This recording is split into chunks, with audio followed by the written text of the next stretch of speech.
दिन चढ़ आया था। घर के सभी सदस्य अपना नाश्ता पानी करके अपने अपने काम के लिए रवाना हो गए थे। जमुना जी अपनी खाट पर पड़ी पड़ी नाश्ते का इंतजार कर रही थी। जब से तबीयत खराब हुई है तब से दूसरों पर ही मोहताज हो गई है। अपना काम भी खुद नहीं कर पाती, यहाँ तक कि ज़्यादा बोल भी नहीं पाती। इसलिए इंतज़ार करने के अलावा वो कुछ भी नहीं कर सकती थी।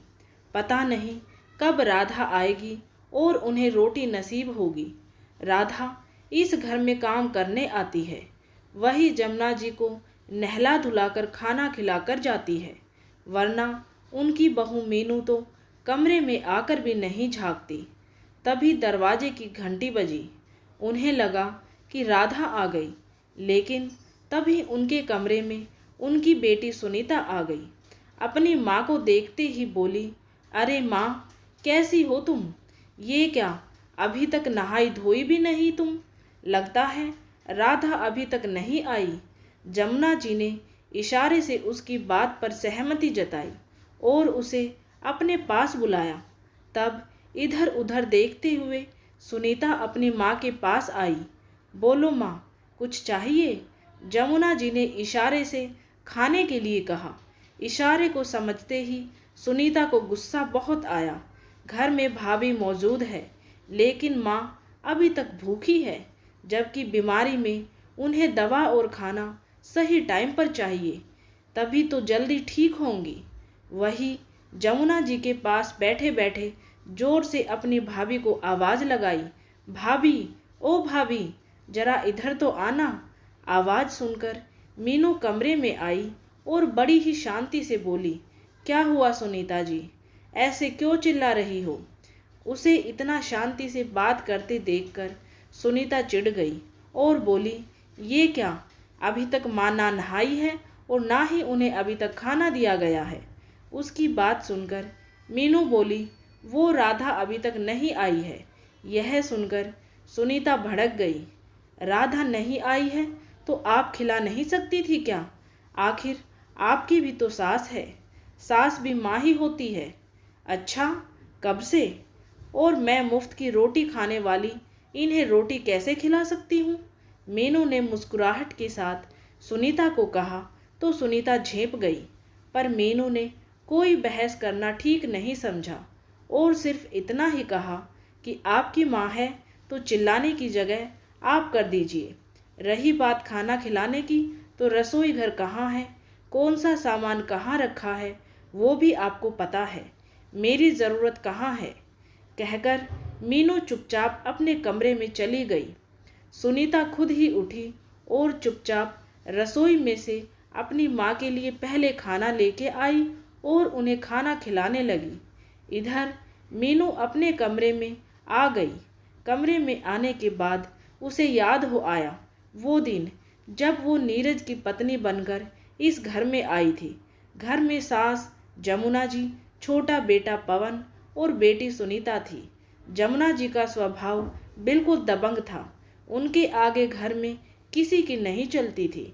उन्हें मीनू सिर्फ काम करती हुई अच्छी लगती थी। उसका आराम करना उन्हें कभी पसंद नहीं आता और उनका साथ देती थी उनकी बेटी सुनीता। उसे बड़ा मज़ा आता था अपनी माँ से अपनी भाभी को डांट पड़वाने में, बात बात पर ताने सुनवाने में। अगर मीनू कभी गलती से कह भी देती कि वो थक गई है तो उसे सुनने को मिल जाता कि तुम्हें घर में कोई मुफ्त की रोटी तोड़ने के लिए थोड़ी ना लाए हैं, चुपचाप से काम करो। शादी के 1 साल बाद वो एक बेटी परी की माँ भी बन गई, पर फिर भी दोनों माँ बेटी के स्वभाव में कोई फर्क नहीं पड़ा। अभी भी वो लोग मीनू से पूरा काम करवाते, चाहे उसकी बच्ची भूख से रो ही क्यों ना रही हो, पर उन्हें पहले काम चाहिए होता। लेकिन मीनू की जिंदगी उस समय पूरी तरह से बदल गई जब उसके देवर पवन की शादी पक्की हुई। घर में शादी की तैयारियां चल रही थी तो जाहिर सी बात है काम बहुत ज़्यादा बढ़ चुका था। उस दिन परी की तबीयत ज़्यादा खराब थी। पिछले कुछ दिनों से उसे बुखार आ जा रहा था। उसने बुखार की दवाई भी दी, लेकिन जब तक असर रहता तब तक परी ठीक रहती और जैसे असर खत्म होता परी की तबीयत वापस खराब हो जाती। 2-3 दिन से मीनू डॉक्टर को दिखाने को भी कह रही थी, पर काम की अधिकता के चलते नीरज जा नहीं पा रहा था और जमुना जी मीनू को अकेले कहीं जाने नहीं दे रही थी। उनका सिर्फ एक ही तकिया कलाम था, अरे बच्चे हैं, हारी बीमारी चलती रहती है, अब छोटी छोटी चीज़ों के लिए डॉक्टर के पास थोड़ी ना जाएंगे, जा चुपचाप काम कर। पर उस दिन परी रोई जा रही थी, यहाँ तक कि दूध भी नहीं पी रही थी।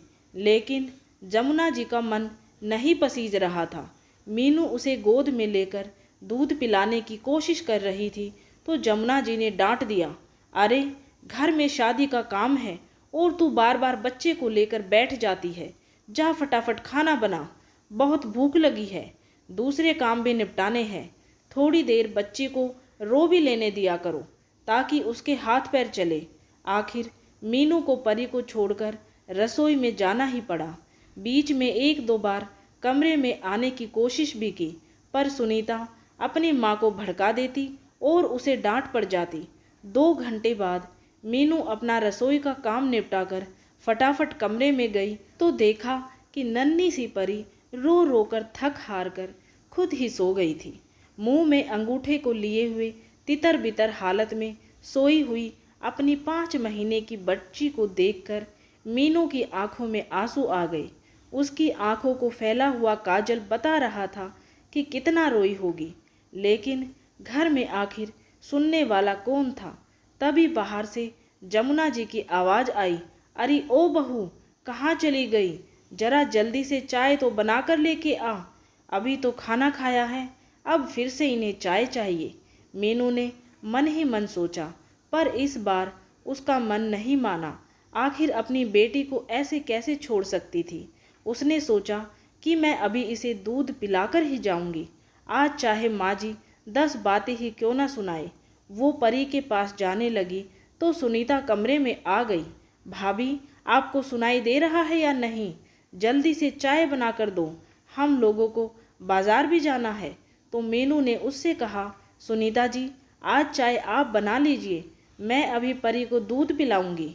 मीनू का जवाब सुनकर सुनीता जमुना जी को आवाज़ लगाते हुए बोली, माँ, भाभी चाय बनाने से मना कर रही है।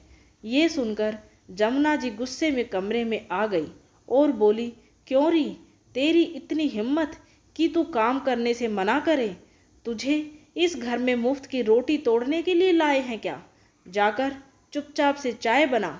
लेकिन मीनू वहाँ से हटी तक नहीं और जाकर परी के पास बैठ गई। जमुना जी फिर बोली, हाय राम, देखो तो इसकी हिम्मत, मेरी बात को अनसुना कर रही है। अरे थोड़ी देर दूध नहीं पिलाएगी तो मर नहीं जाएगी तेरी बेटी। ये सुनकर मीनू के तन बदन में आग भी लग गई। आखिर जोर से चिल्लाते हुए बोली, बस माँ जी, बहुत बोल दिया आपने, अगर इतना ही है तो अपनी बेटी से चाय बनवा कर पी लीजिए, खुद तो खा पी कर बैठे हैं, पर मेरी बच्ची तो भूखी है, मैं उसे और भूखा नहीं रखूँगी, कह दिया बस। इससे पहले जमुना जी कुछ कहती, मीनू ने परी को गोद में लेने के लिए उठाया, लेकिन ये क्या, परी तो कोई हलचल ही नहीं दिखा रही थी। उसने 2-3 बार परी को हिलाया डुलाया भी, लेकिन परी के शरीर में हलचल नजर नहीं आ रही थी। मीनू जोर से चिल्लाई। उसकी आवाज़ सुनकर जमुना जी और सुनीता भी घबरा गई। दोनों बुत बनी खड़ी रह गई, पर उनसे कुछ करते ना बना। मीनू अपनी बच्ची को गोद में उठाए बदहवास से घर के बाहर की तरफ दौड़ी और पड़ोसियों की मदद से परी को लेकर हॉस्पिटल पहुंची। वहां पता चला कि परी को निमोनिया हो गया है और उसकी हालत क्रिटिकल है, धड़कनें भी काफ़ी कम रह गई है। डॉक्टर्स भी परी को बचाने की कोशिश में लग गए, लेकिन जब तक नीरज और पवन हॉस्पिटल पहुंचे तब तक परी ने दम तोड़ दिया। उस दिन का सदमा ऐसा बैठा कि आज मीनू पूरी तरह से बदल गई। हालांकि इसके बाद वो 2 और बच्चों की माँ बनी, लेकिन अपनी उस नन्ही सी 5 महीने की मासूम बच्ची का दम तोड़ना वो आज तक नहीं भूली। आज मीनू पूरी तरह से बदल चुकी है। परी की मौत के लिए उसने आज तक जमुना जी और सुनीता को माफ़ नहीं किया। उस हादसे के बाद जमुना जी पवन के साथ ही रहने लगी थी, लेकिन उनकी आदतों के चलते उसकी पत्नी ने उनकी सेवा करने से साफ मना कर दिया। आखिर थक हार कर जमुना जी को अपने बड़े बेटे नीरज के पास ही वापस आना पड़ा। नीरज अब अपने बेटा होने का फ़र्ज तो निभा रहा था, लेकिन वो भी अपनी बच्ची की मौत को नहीं भूल पाया था। इसलिए दोनों पति पत्नी जमुना जी के कमरे में नहीं आते थे, बल्कि उनकी सेवा के लिए राधा को रख लिया था। आखिर करने का फल जीते जी ही मिलता है, यह बात जमुना जी भी समझ चुकी है, इसलिए वो भी अब ज़्यादा कुछ कह नहीं सकती थी। तो दोस्तों, उम्मीद है आपको आज की ये कहानी पसंद आई होगी। ऐसी ही कहानियाँ सुनने के लिए अगर आपने चैनल को सब्सक्राइब नहीं किया है तो चैनल को सब्सक्राइब ज़रूर कर लें। और हाँ, अगर वीडियो अच्छी लगी है तो वीडियो को लाइक और शेयर ज़रूर करें।